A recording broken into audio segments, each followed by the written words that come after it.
Hello and welcome back to episode 3 of the Take the Initiative online league gameplay videos. Today I'm still playing Krennic, facing a green Luke. I'm not gonna discuss the list too much because this is a little bit of a longer video and I've already talked about it in the previous video. So if you haven't seen that one, check it out, where I talk a bit about the new cards from Shadows of the Galaxy and how they make Krennic better. So, without further ado, let's jump into the gameplay.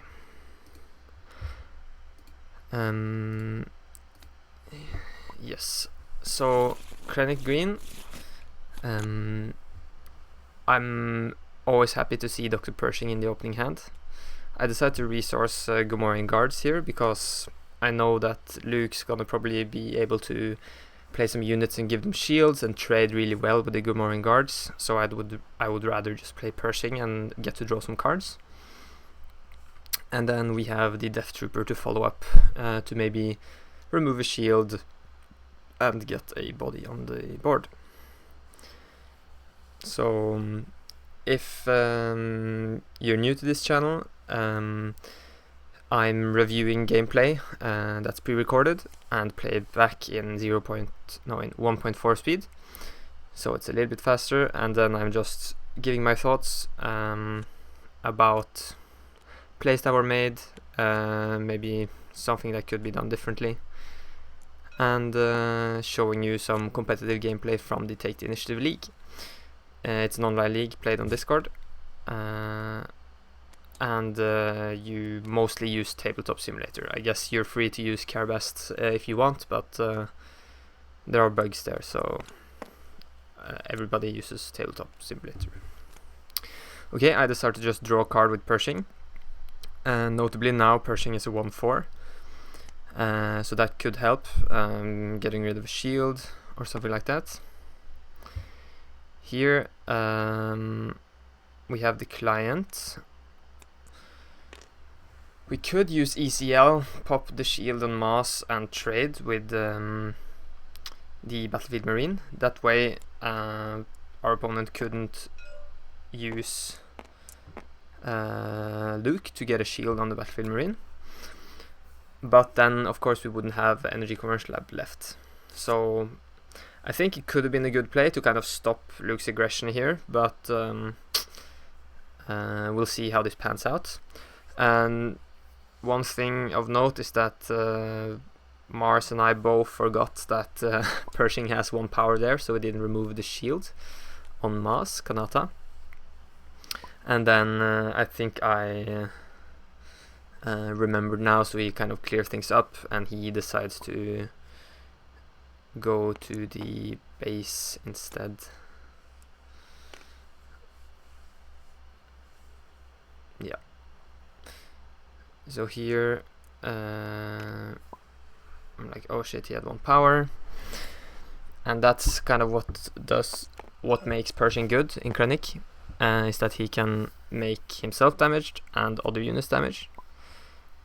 So then, since we both forgot, we just kind of backtrack it, and he said, okay, he would rather go to the base, and then I said, okay, I would rather attack into Mass, removing the shields as my first action this phase. So here we go, back on track. I drew the Super Laser Technician this turn. If we use ECL on it, we could get to Krennic this turn.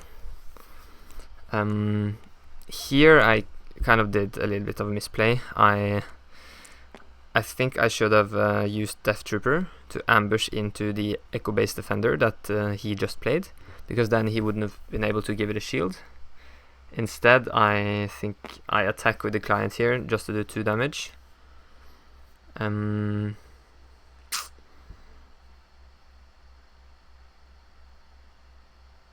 That way,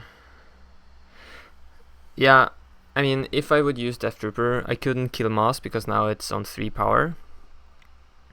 So I guess I would have to remove the shield on the Battlefield Marine.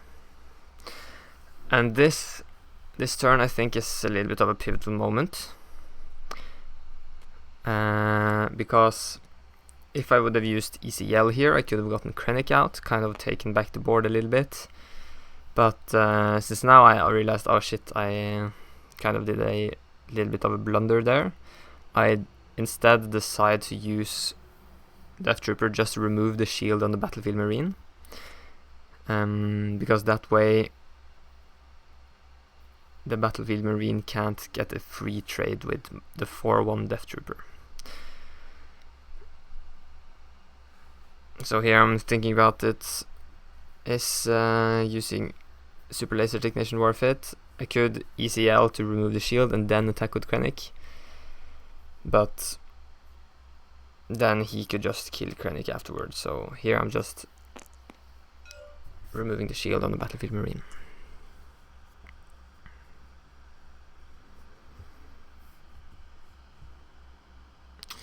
This game is a little bit longer than the first two ones uploaded. I think not because they dragged out so much, but because there were many turns where you had many different ways to go at it. It's especially hard with shields, where you have to always think around combat math more than usual. But now at least we have Energy Conversion Lab up, so we could use Steadfast Battalion if we would want to. I mean, it could be good to be able to play Gamorrean Retainer and a 3 cost. But here I decide to attack him with Pershing, because he's 1 damage, so at least got rid of that shield. Then we'll see him trading. Makes sense. And now I'm doing a bounty on Mass actually, because I'm planning to ambush with the Steadfast Battalion. So the question is now, do I want to play Krennic first to get that +2? And I think there's not that big of a reason to, because Luke could play Sentinels and I would just get 2 more damage on the base, which doesn't necessarily help me that much. Okay, so here we see him playing Resupply, meaning he will deploy Luke this turn, and that's a very pivotal moment of the game, I would say, because as you can see, he has 2 resources left,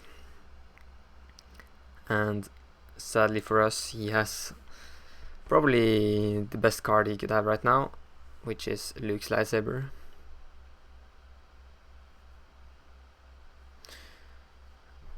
So he's considering maybe attacking first, but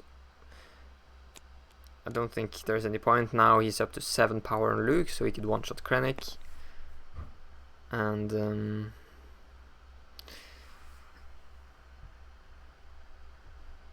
here he is thinking it through whether to go base or not. I think he's thinking for a while here, so I can go on a tangent and just talk about something else. As you can see, in this first game, or I don't know if it will be possible to see, but I am pretty heavily mainboarded towards aggro, and that's something that's always hard, in my opinion, whether you should mainboard towards aggro or rather focus on your deck having a range of answers, so playing more one-offs. It's of course nice to be mainboarded against aggro if you meet aggro, but you also have to think, what does your deck want to do? What's the really vital cards?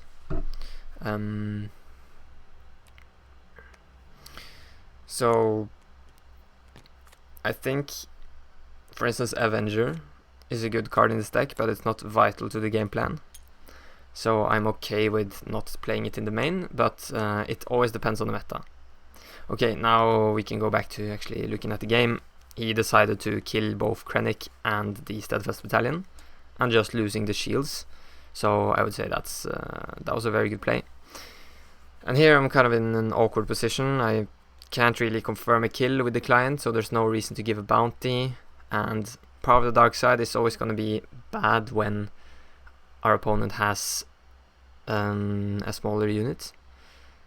So I know I'm probably not ever going to be able to kill Luke with Power of the Dark Side, so I'm just using it now, at least to stop that 3 damage from the Battlefield Marine.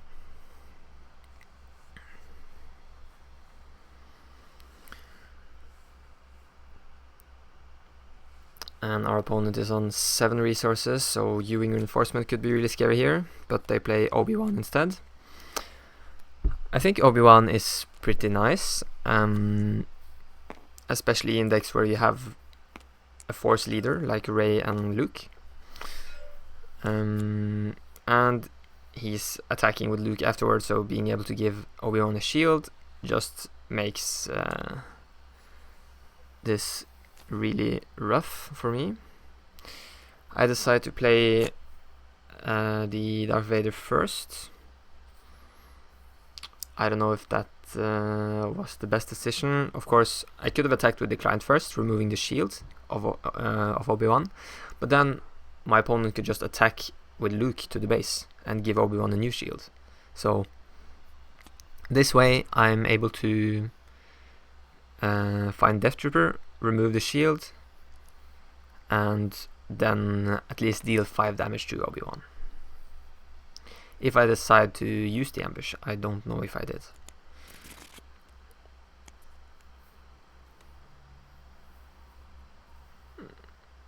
It does not look like it. Yeah. So what's the pros and cons of attacking here? If I attacked, he would have been in make an opening range or Snoke range, so just with 2 life left. But I guess now I'm at least sure that Darth Vader will either survive or trade with Luke, because if I ambushed into Obi-Wan, he could have attacked back into Vader, killing it and giving 2 experience to Luke and being able to draw a card. So I think that was my reasoning there, and I would rather have Darth Vader guaranteed stick on the board so I can get some value out of Overwhelming Barrage. Clearly it's not gonna save me. He has a home 1 here, so he brings back the Echo Base Defender, and at this point I know I'm out of this game. I'm just playing out the next turn because that's definitely going to be the last. So in my opinion, I don't concede early. I concede when I know I can't get out of the situation. That's probably not good to do either, because your opponent could always misplay, right?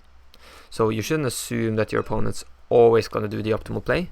Most of the time you should, so you can kind of play around that and think, okay, what's my opponent going to do?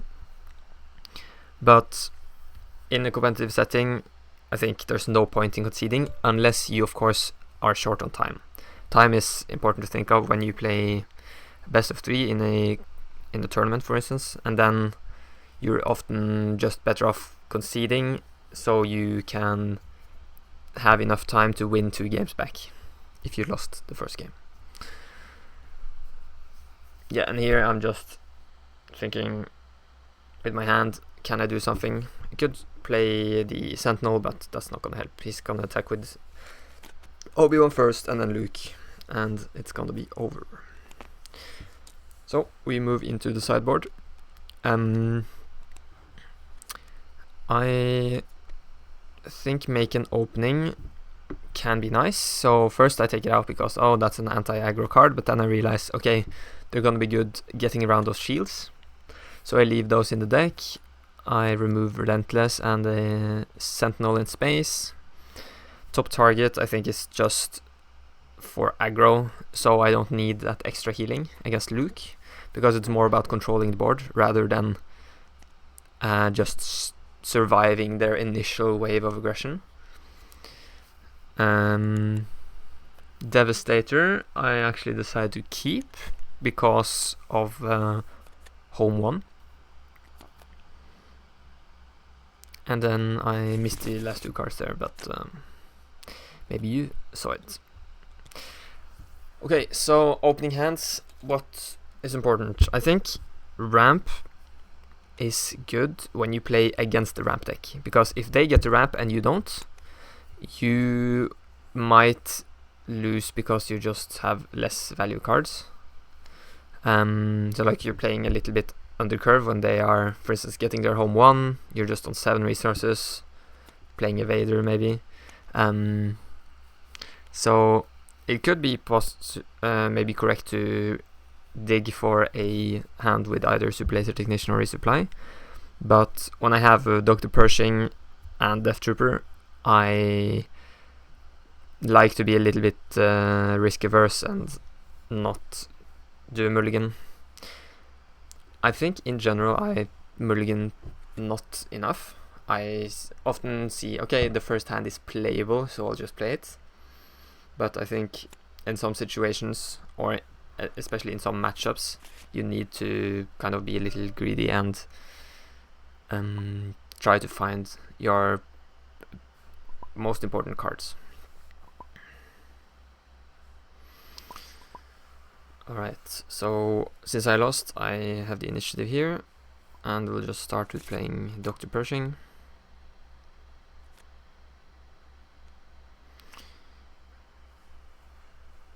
Yeah, we have to wait for them resourcing.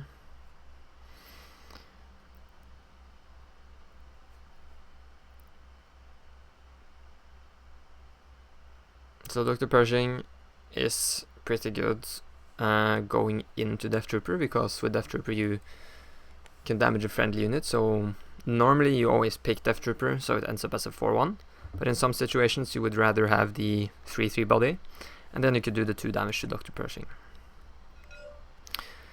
So he plays Mass and decides not to play the Alliance Dispatcher and rather just give a shield. I guess if you would play the Alliance Dispatcher, we could have done a 2-for-1 with Energy Conversion Lab, but now we top decked Make an Opening, so we can also just use that to get rid of Mass. But maybe it would have been correct to use Make an Opening first, because if they would, for instance, play a Jedi Lightsaber and Mass, then we would have had a big problem. But now, most probably they would play a unit and just give her +1/+1, so Make an Opening is still going to be able to take her out. But I guess giving them the information that we're gonna make an opening is probably not gonna change their plays that much. Maybe they would have played, for instance, Resupply instead of the Echo Base Defender, but it's hard to tell what's the optimal move there.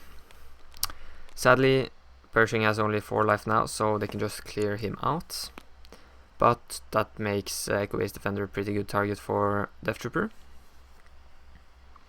So I think that's what I'm playing here. Maybe Resupply is better. Okay, I play Resupply. Now I can at least attack with Krennic, but our opponent passed, and they hadn't used any resources, so then it was a very easy choice for us to just claim. And I think now we'll see why they passed, and that's Spark of Hope. That's a conditional ramp card, so it only lets you ramp if you had a friendly unit defeated this phase.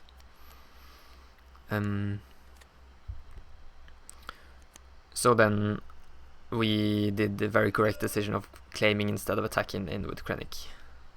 And now we are in a very good position where we have Rival's Fall to deal with the Luke's Lightsaber if they play that again. It of course would have been better if we had Power of the Dark Side this turn, so we could play that for the 3 remaining instead of Dr. Pershing. But we still have a really strong board state here, and he doesn't really have any good attack targets. The thing is, his Luke now survives with 5 remaining life, so we don't get a good trade on the board. But luckily we ramped, so we're now on 7 and can play Darth Vader. So I think in the end that resupply turned out to be a pretty good play, making us kind of be on the same resource as our opponent. Because if we would have played the Death Trooper killing that Echo-based defender, they could have played the Spark of Hope the turn before, and then had a very much more swingy deploy turn with Luke. So we're going to see the Luke unit taking out Vader. I would say that's still great for us. Vader got us a client on the board, got rid of Luke, and now kind of soaked that Luke when played ability. So here we have enough damage on the board to trade with Luke, but we also have Rival's Fall on hand. So I'm rather just pushing damage on the base, getting to draw a card with Pershing, and we have plenty of answers in our hand now. So that's really good. Of course, now our opponent gets to restore 3, so that's a negative part of going base, but all in all it's gonna be more damage for us regardless. So now Luke's on 4 life, so he's in takedown range. I think that's what I'm planning to play. We could also just attack him with Death Trooper. That way he can't heal Luke or do any shenanigans like that, but I decide to play a little bit aggressively and just damage the base. That way I'm also not telling my opponent what I'm gonna spend my resources on this turn. And now he plays a Obi-Wan, maybe because he thought, oh, I could give that experience to Luke. And then we're gonna be able to clear out his whole board with takedown and then Power of the Dark Side. So maybe if we would have taken down Luke first, he wouldn't play Obi-Wan, because then he would play Obi-Wan on an empty board, really kind of weak to Power of the Dark Side. So I guess sequencing maybe mattered there. I mean, it always matters in this game, but you never know how things would pan out if you did it differently, right? Okay, so we're now on 9 resources. Yeah, I just checked my sideboard quickly to check if I have Devastator in the deck, and I do, so then it's actually worth getting up to those 10 resources. Our opponent plays U-Wing. Luckily, there are no super good targets except for maybe Luke Skywalker, and they didn't find that, or possibly they did, but they didn't play it at least. So we're gonna see a Regional Governor and the Bright Hope, and he's not deciding to bounce it. Yeah, so here I think he just drew some cards from the deck by accident, so we're just clearing that up. That's kind of one of the negative parts on playing on Tabletop Simulator compared to real life, is that sometimes you could have some technical difficulties or some things going wrong that way, but you can always rewind time or just try to fix it up manually. Alright, so we are on 9 resources. We don't really have... I mean, we could Rival's Fall and play a 3 cost, but Snoke looks better here, just to have a big unit on the board and kind of suppress whatever they play. They say Vader with the Regional Governor. So we're going to play Snoke, giving those units -2. Our opponent decides to give a shield to the Bright Hope, and we have 0 damage on the base, so we're not going to use the bounty on the client. Just drawing a card with Pershing here. So we're killing the Governor. I don't know if it mattered. We could have gotten 2 more damage on the base, but we're in a really good position here, and I don't think our opponent can really recover, especially with the amount of gas we have in our hand. That's the good thing about Dr. Pershing. When it sticks on the board, you're just going to get so much card advantage. Yeah, so they play Fell the Dragon. I think that's a pretty good new card. The problem with Fell the Dragon is that it's in blue, and then you could just play Rival's Fall. and I feel like that's just a so much more flexible card. And I don't know if you would ever even play Felder Dragon before you're on 6 resources. So I guess it could be good when you have this amount of resources and you need to play 2 cards. So for instance now Obi-Wan and Felder Dragon. That's easier to do than with Rivals Fall. But I think I prefer Rivals Fall a little bit more. Yeah, so here I again find the Death Trooper with Vader, and then so I think in basically all situations you would do the well played first, so then you can decide if you want to ambush or not after. Unless your opponent maybe has a Crate Dragon and you need to get rid of it first with the ambush and then play something. But yeah, finding that Death Trooper with Vader is why it's in the list. It's just so good. You could say Maul has kind of the edge over Vader because he can one-shot leaders with a 7 damage. But if you find a Death Trooper, then that's kind of 7 damage as well. Yeah, so we had a really good board. Our opponent decides to concede, and we will go into game 3. As you maybe figured out from the length of this video. Okay, so I just took a brief look at the sideboard, didn't decide to add anything there, I think. Snoke was pretty good this game, so maybe playing 3 is better, but what I'm afraid of playing against Luke is kind of Luke taking over the game in the early game and having such a good board state that I can't recover. So I would rather just have 3 offs on the cheap cards and being able to match my opponent that way. Okay, so now we have both Resupply and Super Laser Technician. I do decide to resource the Resupply. I guess one positive thing about Super Laser Technician here is that he can give the Gamorrean Retainer Sentinel. But our opponent decided to trade, so we're not going to be able to do that, and we'll just play him on an empty board. In general, that's pretty bad, I would say, with Super Laser Technician, because now our opponent could just decide to not play units, and we won't be able to ramp immediately. And that's what they did, they just ramped themselves. So, not the best decision there. Resupply probably would have been better, so we had 5 going into this turn. But now we at least have units, we can kill it with the Death Trooper or attack into something they play. So here I decide to pass just to see if they're going to play a unit first. Again, they ramp, so not looking too good for us, but luckily we have the Death Trooper. So attacking base there is a little bit weird.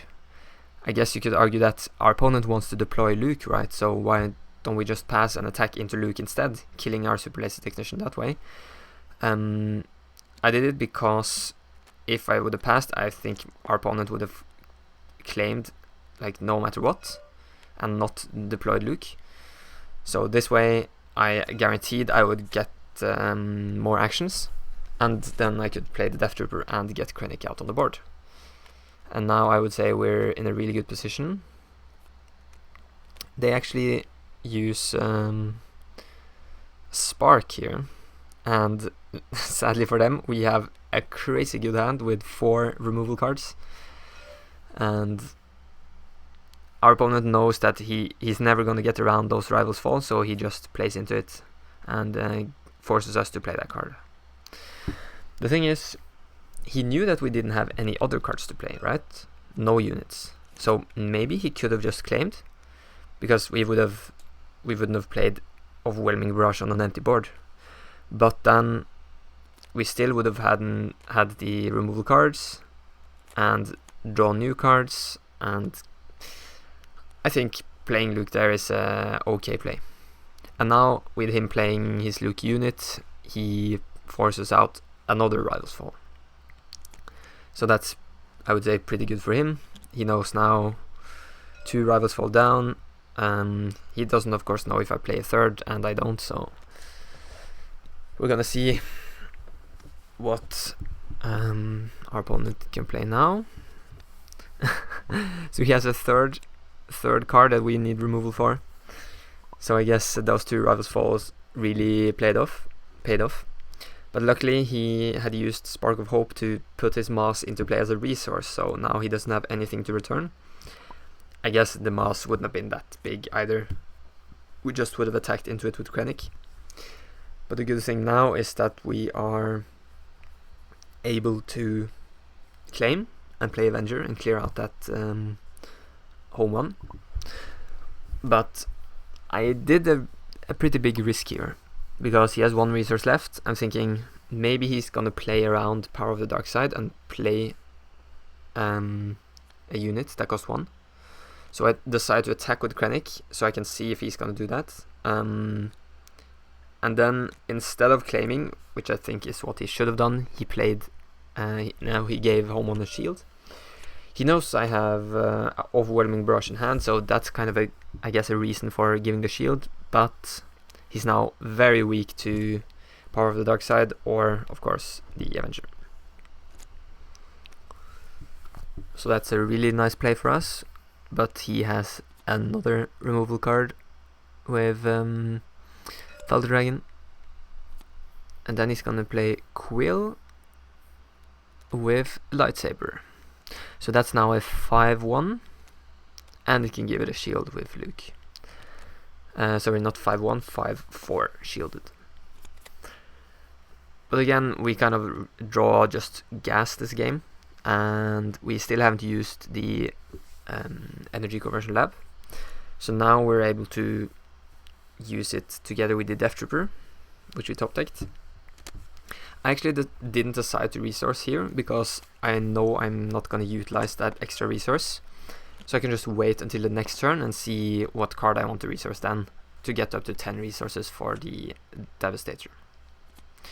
Yeah, so Death Trooper is really good with ambush because it damages itself first, so it's gets 4 attack from Krennic, and 4 attack is often enough to have a really good ambush.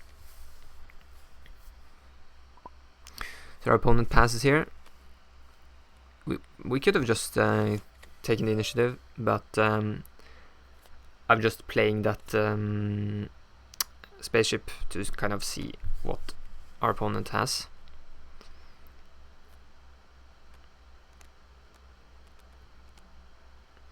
And now we see a really cool play. Our opponent's on 12 resources, so they get to play home 1, returning the Luke, which is pretty cool. So it doesn't really have any good targets for Luke, just giving Krennic -3/-3. But luckily for us, we have the best answer we could have, which is the Devastator. Taking out the home 1 and having that 10 power in space. So our opponent, being on 19 life, is probably going to die next turn. We're gonna see, we're on 10 resources, so we don't really need to resource anything. And our opponent's gonna play a Bright Hope.